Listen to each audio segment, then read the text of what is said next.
All right, I figured this would be the perfect intro to starting the Samurai. There's going to be some time between this when we actually really start it. But I'm wrapping up my wife's JK. I got a little bit yet to do. We got to get it through inspection then and all that stuff and test and tune it on the street a little bit. But I'm very excited with this Samurai. So my original thought when I originally started collecting parts was I was going to do a 5.3 LS swap to this.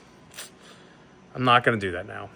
Honestly, what I've run into is transfer case issues. The 5.3 LS, easy. You rear mount the radiators, it fits in here. You know I can make it work. Like it's easy. Easy swap. Swapping, easy deal for me. Not worried about that. You know, there's plenty of room from here to there to make a 5.3 LS fit.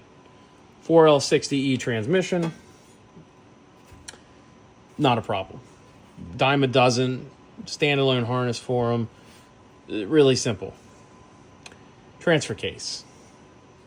NP241C is the only, essentially, easy enough to find, and they're still not easy, passenger side drop transfer case, at least that appears to be on the market. And I need a passenger side drop, well, because there's my axle, and it's a passenger side drop because I'm using Toyotas. So the big thing with this is I wanted to keep Toyota axles in it. I think they're cool. I like them. I got really good 4-piston brakes for them. I like them. Having to use an NP241C, not a big deal. Price becomes the issue. I don't know if anybody's priced transfer cases lately. They're expensive. The average price of a 241C is like $1,500. Well, hell, I could put Dana 60s in this and then use just a regular 241 that comes on the 4L60E and have way less. I mean, do I build these Toyota axles? You know, I could build 2 sets of Dana 60s. So it's like, you know, in Toyota and full widths would, you know, wontons would be wonderful in this thing. But it's too much of a project. I'm going to build a 4800 car. I've got all the tubing for it. I'm starting to work on how I want that to work. I'm going to do a whole budget series when I do that on building a, we're going to call it non-competitive 4800 car on a budget. How cheap can we get to Johnson Valley and show up on the line? I mean, that's what the whole series is going to be based on. How much what's the bare minimum cost to be in a 4800 car sitting on Johnson Valley? And I think that number is less than 40 grand. I think. I might be very wrong. It could be 80, it could be 140. But I think about 38,000 all in is what I think it's going to be. But we'll see. It's going to be a great test. That's not for this video. Don't burst my bubble if you think I'm wrong. Just shut up and watch me fail. But the Samurai, I just wanted a really nice rock crawler out of it. I wanted to be able to do a couple of the line mountain races so we could get a little bit of the competition. I mean, we do the endurance race, the endurance rallies and that kind of stuff. Just a different feel on line mount. I wanted to be able to get out there and experience that in something before the 4800 car. So I'm still going to be able to do that in this. I think what I'm going to stay with is the 1.3 liter Suzuki motor. I'm just going to leave it in there.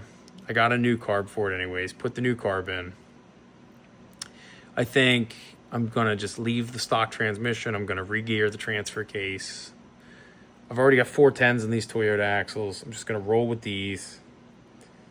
And I think I'm just going to try to stick to a really simple, not necessarily a budget build, but just a really simple, tried and true, tested build. And here's what I'm thinking. Suzuki 1.3 liter, standard Suzuki 5-speed transmission. Obviously, we're going to freshen up some of this stuff. Transmission or transfer case, I'm going to do a twin stick to it and 6.5 to 1 gears. Toyota axles, front and rear. I'm going to leave the stock front steering box. I'm going to see if I can shift just a touch forward on the axle. I think I can. I think I can get just... I think the reason they didn't shove it a little further forward to begin with was because of the leaf springs. So I think I can go just a smidgen, just scooch forward, scush forward with it. But that's what I want to do. Go just slightly forward with it. 3-link in the front. I'm thinking a 3-link in the front. Panhard bar 3-link. Which I think will work. And I've kind of got some of these mounts on the Toyota axle as it is. So I'm going to try to probably leave some of this and just brace around everything that's here. Maybe. I'm going to figure that part out. I may end up just cutting this off and going all new with it. But I'm thinking Panhard bar, 3-link setup. That'll be easy to package with this motor. I could go 4-link. We'll see. We'll see what we look like with it. I don't need that decision right now. Rear's going to be a double triangulated 4-link. We've already gone over that. I'm married to that. Fuel cell. 2 seats. Bring the cage up to spec a little bit. Sheet metal roof straight over the top.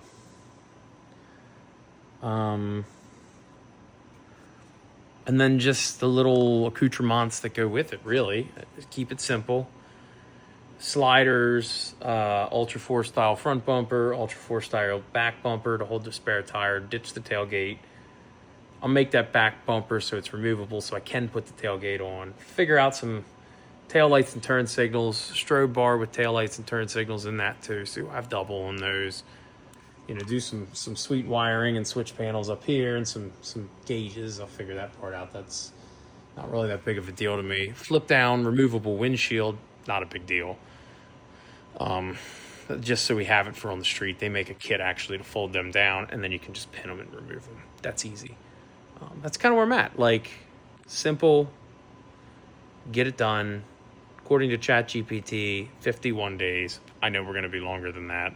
But even if we double it, 102 days, hell, even if it's done within a year, I'll be happy. I'm going to have the JK. We can wheel this.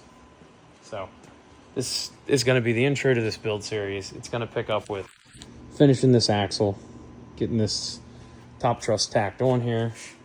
So we'll start that in the next video for this. Getting the diff set up and then rolling into this front axle. And then kind of going through and categorizing our parts and then getting started. I mean, basically first thing is going to be yanking the motor, transmission, everything out of it, down to a pair chassis, and just starting from the ground up on a full build for this thing. So I'm ready. I'm ready to start on it. So here we go. Well, I had some extra time tonight. Snuck down here, and I'm working on fitting this top truss to the Samurai axle. So I just zip these off. Once this cools down, I'll hold it up there. Trying to get it, I got my center lines marked. Trying to get it so it sits on here real nice. And I have about 10 inches from here to the top part, which I think we're pretty good on.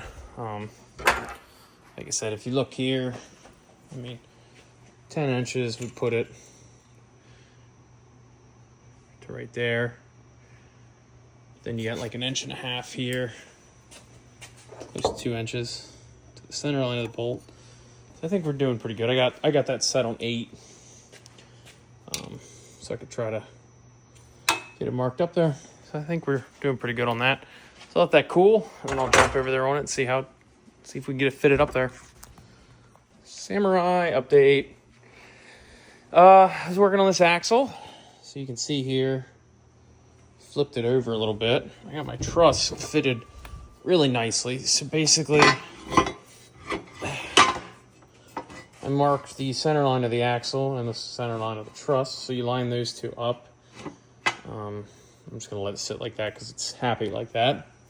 So I got these angles scribed here so I can tack the truss on here and here, and then that mount will sit right here. But first, when I tack that on, I don't want to have to cut it back off again. So I marked where it's going to sit on my axle. I'm going to fully weld here to here, fully weld here to here, and then hit this with weld through primer. I'm not worried about this vent line, by the way, because I can unscrew this and still get in there to get an AN fitting in there. Because I'm not sure how I'm going to do this, but when that truss is on here, I'm probably going to plate this in here somehow to give it some strength. I can't really do much here in the front, but I want to try to plate that so it doesn't want to rip that mount off. Because it's really just welded on these sides. So I'll probably take a plate here, tie that in so it looks nice with some windows. I've been watching how Shannon Campbell does his trusses, and I really like that. So I'm probably going to sort of mimic that a little bit. So it kind of matches what I got going on down here.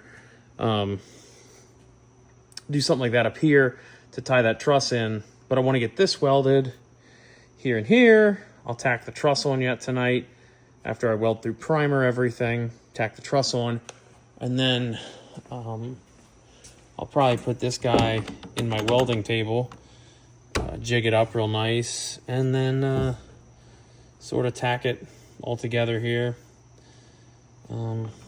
Probably shim it and weld it and then let it cool, and then I can get this tacked on.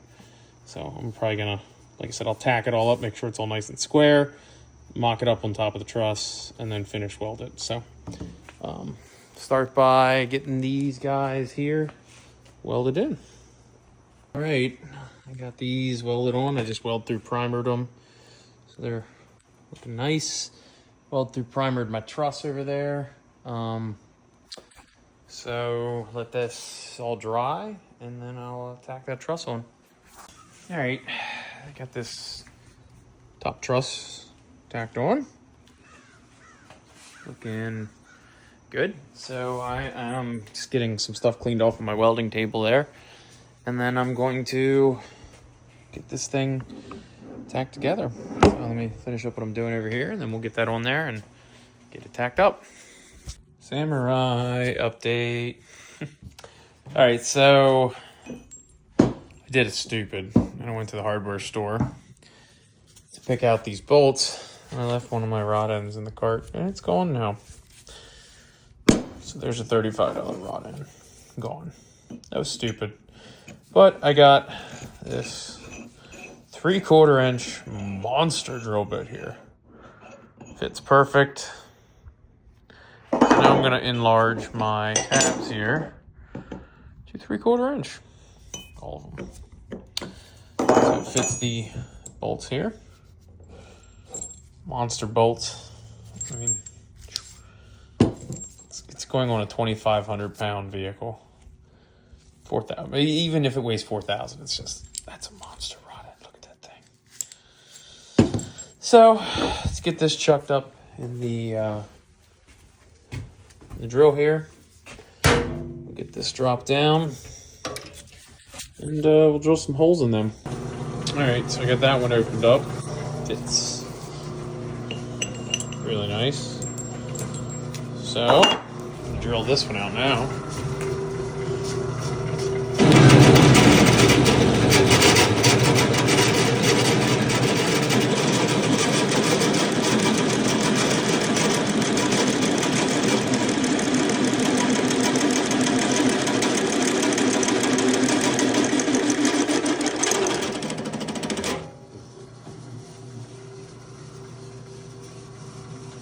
Like that.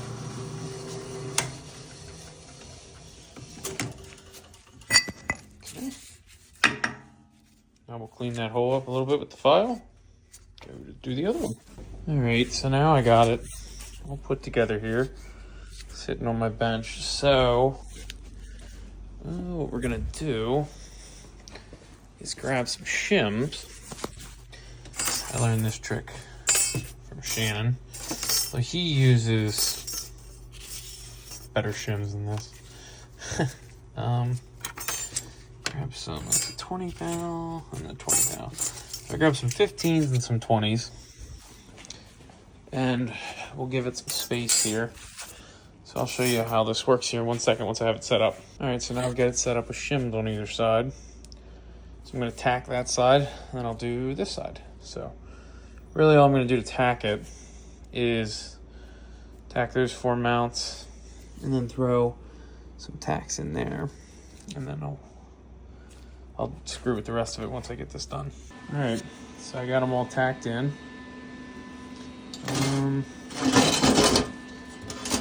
Real nice. So now I'm gonna go bring them in.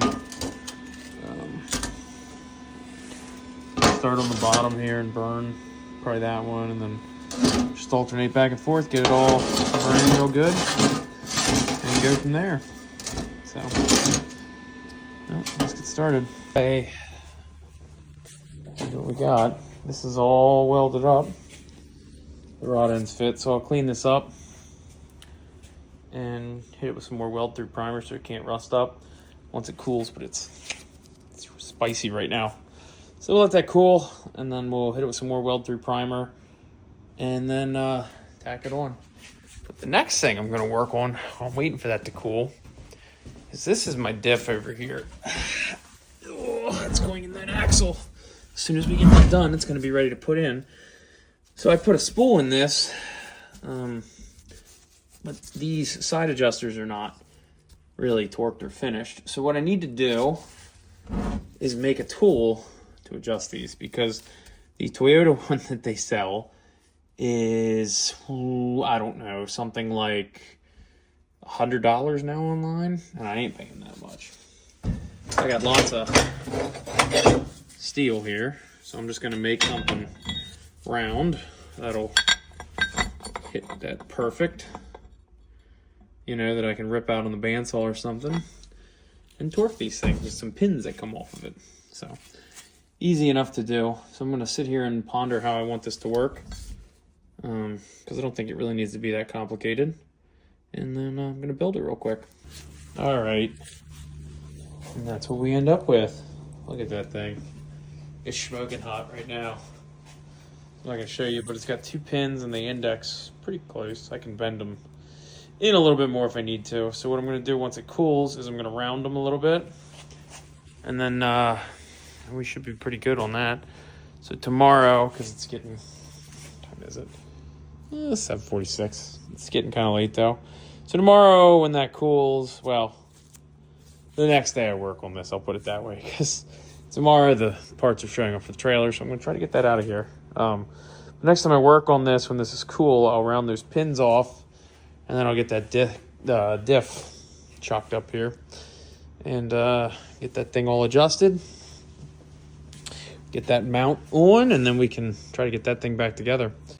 All right, another Suzuki project here. So I laid out this, and what this is a holder that's going to go on my engine stand all the way over there to hold my diff while I set this up. So I've cut these angles here, kind of rough. I'll sand these all perfect here then. So I'm going to cut 2 more pieces here, and then this is going to be a piece of 3/8 plate in whatever I need to bolt onto the bolt pattern over there. So I'm going to cut 2 more pieces out here yet. I'll pull a quick measurement on what these need to be and then go cut them. Have a little angle piece here, but it's kind of hard to cut these angles the way these work. So I'll get these cut out here then, and just get them sanded down and real nice. All right, and this is what we came up with. So basically, the diff will sit in here, and I'll drill some holes for that flange to bolt it in. This plate will go on the engine cradle. It'll actually be centered in here. So I'm out of time for tonight. But tomorrow, when I come back down, I'll clean all this stuff up, clean all the rust off of this, mark a center line on here so I know where I'm going to put this thing when I center it up. And then I'll clean all these pieces up, sand them real nice, and get these angles nicer. And then tack them all together, tack it onto here, check it over there and make sure everything's good, and then weld it all up and grind it all nice so it looks like it's one perfect piece. Cheap perfect piece. I'll probably end up gusseting this too, because I think it's probably gonna need a little extra strength on this piece to, you know, hold that. So I'll probably do some gussets under here, and maybe like a, I don't know, a gusset here of some sort. I'll figure that out then. Like you know, like a little gusset here, and then little angled pieces here and here. I'll figure that out though. Something to make that nice and strong. So either way, that's gonna be it for tonight. I'm call quits. Well, I got the Jeep on the trailer, and it rides way better now, except for I'm missing my actual adapter for my 3-inch hitch into a 2. I don't know what I did with it. So what that means is my camper hitch is not a happy camper about it. I gotta get a adapter here to fix that. But yeah, I don't know, I just took it for a little spin. It wasn't too bad. It's a little bit bouncier, you can feel it with the trailer up higher. I mean, it definitely moves the weight up way higher over the center of gravity on the truck. But I mean, I guess it's not so bad. We'll play around with it more here. I'm gonna try to see if I can find somebody that has that hitch adapter in stock, and then go get one tomorrow. Try to see if I can get that to work out for me. It's a shame the Jeep's not going to Ohio with us, right? Now time to get on this axle. All right, I marked out my center line, these, and then I marked my bottom side of my bracket too. Right there. So I eyeball that up. I'll be able to do this one-handed and bring it up there, right to the marks I have. That should be about perfect. So I'm going to clamp that there. Okay, that's what we're looking at. I think it looks pretty good. Crazy how tall that is. But I think what I'm going to do then is probably eventually get a piece of plate, close some of this in maybe, or just leave it open to keep the weight down. I mean, that's a crazy view looking at that axle once it's in the vehicle. It's going to be cool. I mean, we're not really going for super lightweight. We just want to be able to control it real well and put a beating on it, so, which we should be able to do. Yeah. I'm gonna go up here and eat some dinner real quick, and then when I come back down, I'll break the welder out, tack that thing in, and then I guess we'll pop the, well, we'll finish our holding tool up over here. Finish our holding tool up, and we can get those gears set up. All right, she's all welded up. Well, tacked up. So I'm gonna wheel this over here out of the way and bring my welding table over and start laying this diff holder out. Alrighty, I am marking this out. So I traced this pattern onto here, figured out my center line, and then I center punched that one. So now what I did was I just figured out what that bolt diameter was. So I'll eyeball that up into the center there.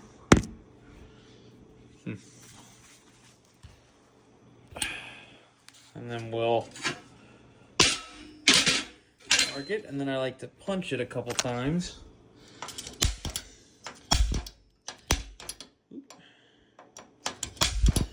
And then, because I got bad eyes, I take my pencil and I mark it, because, you know, I can't see squat anymore. So we got those marked to drill. I'm going to do these two yet, and then we'll figure out what bolt holes we want to drill this for and get these drilled. Okay, calling it quits for the night. But I got the holes drilled in this, and that mounted up on that. And then here, I'm going to make this plate. That's going to go in there and weld in real nice. And then this whole thing will go up on here. So give myself a little note tomorrow to clean that up, and then I'll weld that in. So it's coming along. But it's getting late, and I'm calling it quits. Alrighty, just getting back at this thing.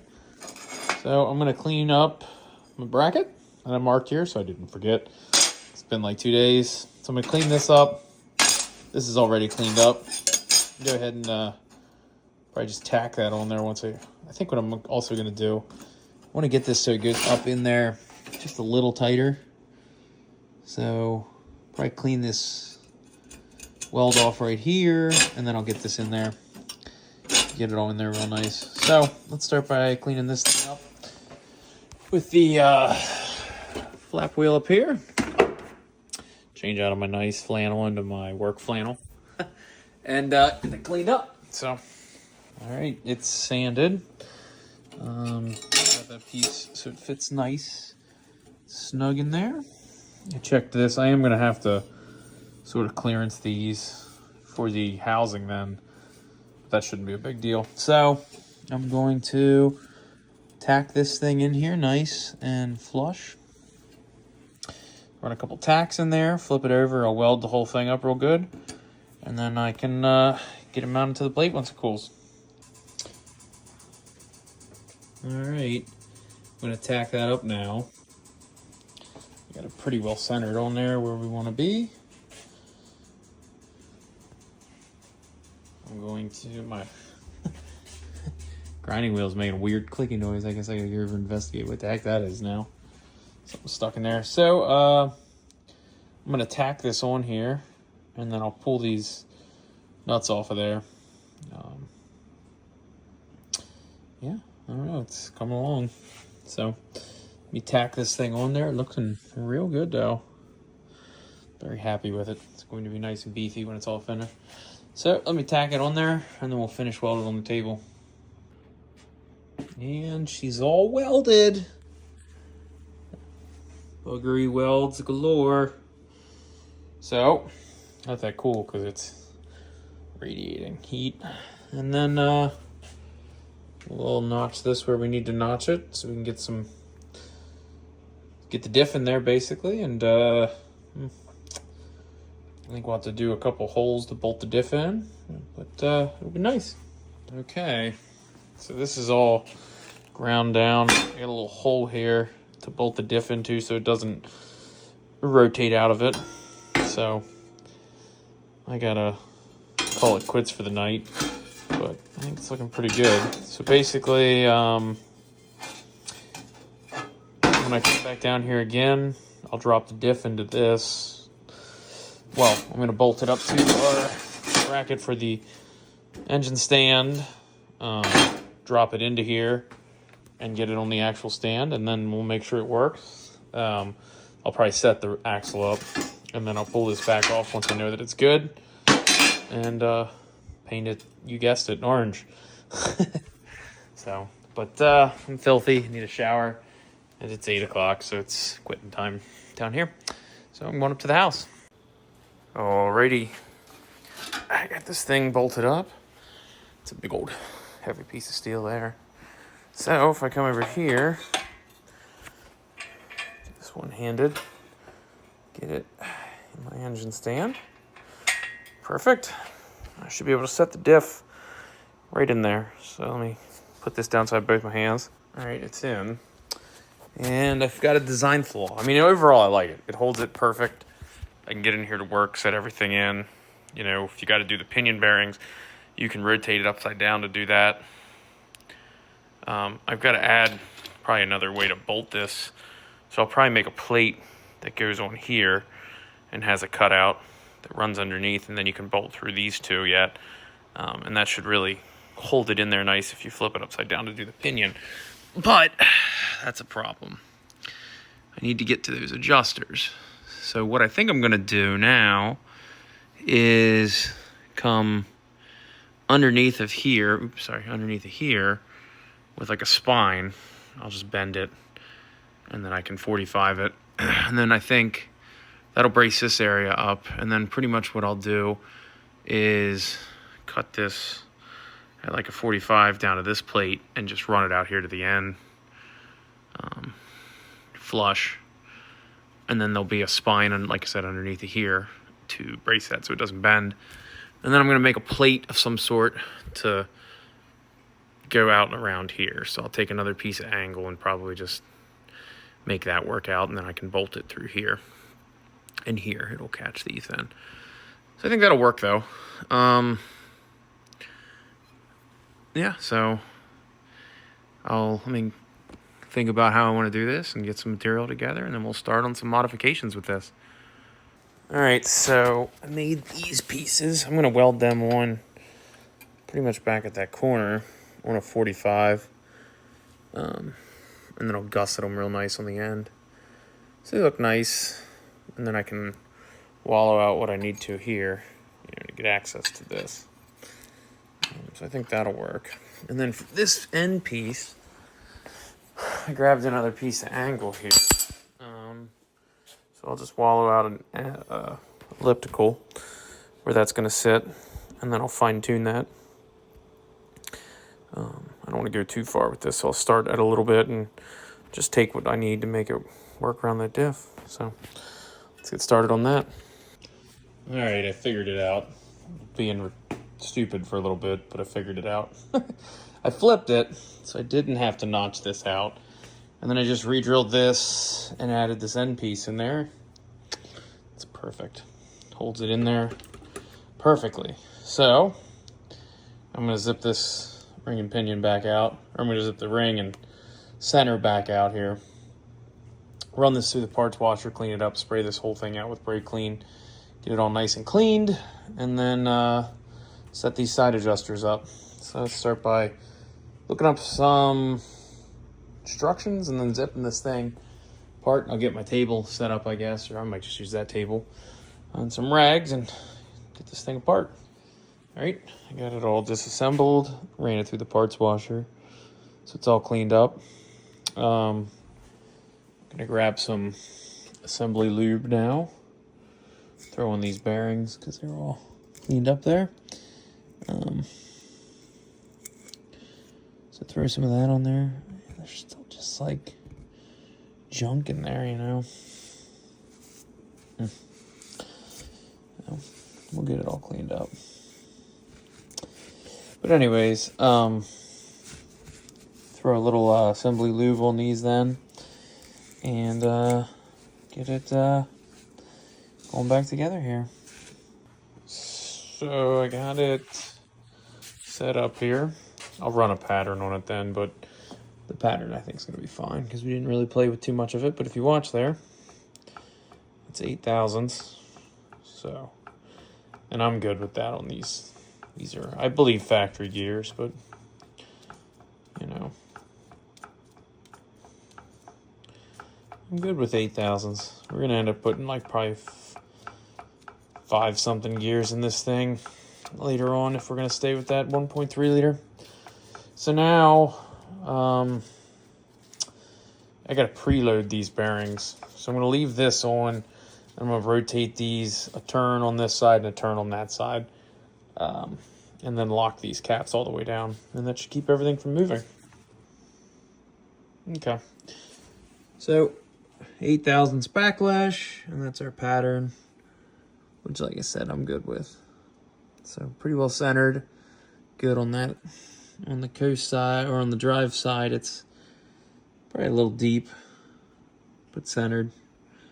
And I'm good with that. So, like I said, it's going in a pretty low horsepower, mainly crawler. So, and it's the spool. So drivability, not a big deal. So now I got to pull this thing apart. Zip the brake calipers off, the knuckles, or the bearings out here at the end, pull the whole brake assembly out, and then we can set that diff in, slide it all back together. So let's start getting this thing apart. Okay, this is all pulled apart. Axles are out, laying down there. So I'm going to get the diff out of the stand, set it in here, and bolt this guy up so it's not going anywhere. And then it's a Sunday, and I promise to spend some time with the family. So I'll probably bolt that in and just slide the axles in. Actually, I'll probably leave the axles out. I'll probably just set this thing in so I can't get any dirt in here. And then we'll finish putting it together tomorrow, and then get it over there on our diff rack. All right. Well, that's what I'm calling quits for tonight. Diff's in. Looking good. So, get the axles in tomorrow.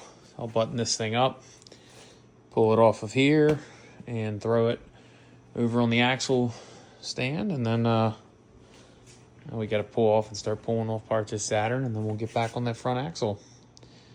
So, all right, getting back on the Samurai Toyota axle, finishing it up. But we are doing 24 hours of Appalachia in 2 weeks. Probably less than 2 weeks till this video goes up, but in Ohio. So we're getting the tow rig, got the spare tire on the trailer, the Jeep. The JK is not going. It's got no 4-wheel drive, so not going. But just putting some weight on the trailer axle so I can finish adjusting them here this weekend. So yeah, I mean, it's coming along. Take it for a spin tomorrow yet, bring it back here, unload everything, and then go through and adjust it all this weekend, and it should be all ready to go to Ohio.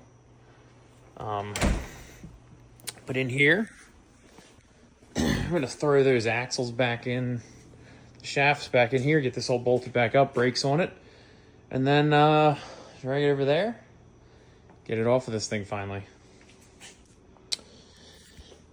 Well, it's all back together. I got to break out the engine crane back there. But 410s. Well, here, I'll show you this way. Look at that. I just love lockers. They're just not even a locker, a spool. You know? Yeah.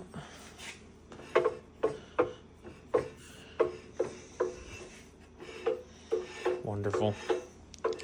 So, let's get it, I don't know. We got a lot of stuff to move here.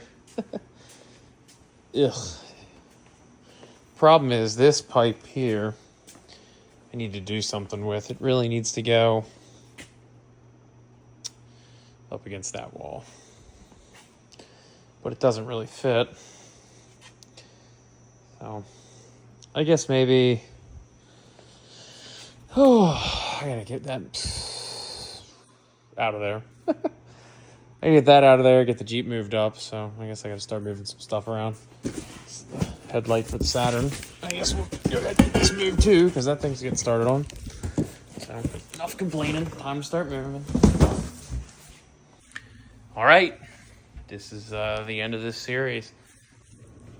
The axle's back on the stand where it's gonna rest until the Samurai's getting actually worked on. You know, we'll have to mock these up.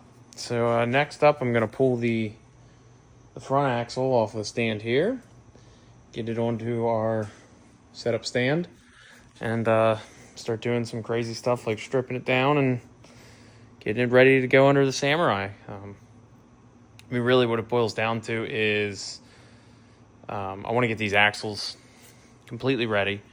So that way, once I get all my other projects and work that I have down here done and out of the way, when I roll that Samurai over here into this bay, I can just roll straight through on it. Pull the body off the frame, strip the motor down, pull the frame off, and just link it and be done. So I'm going to try to get it done pretty quickly once I get it over there. So I'm going to set up all this other stuff in the interim ahead of time. So, like I said, that's going to wrap this series up. The next series will be working on the front axle.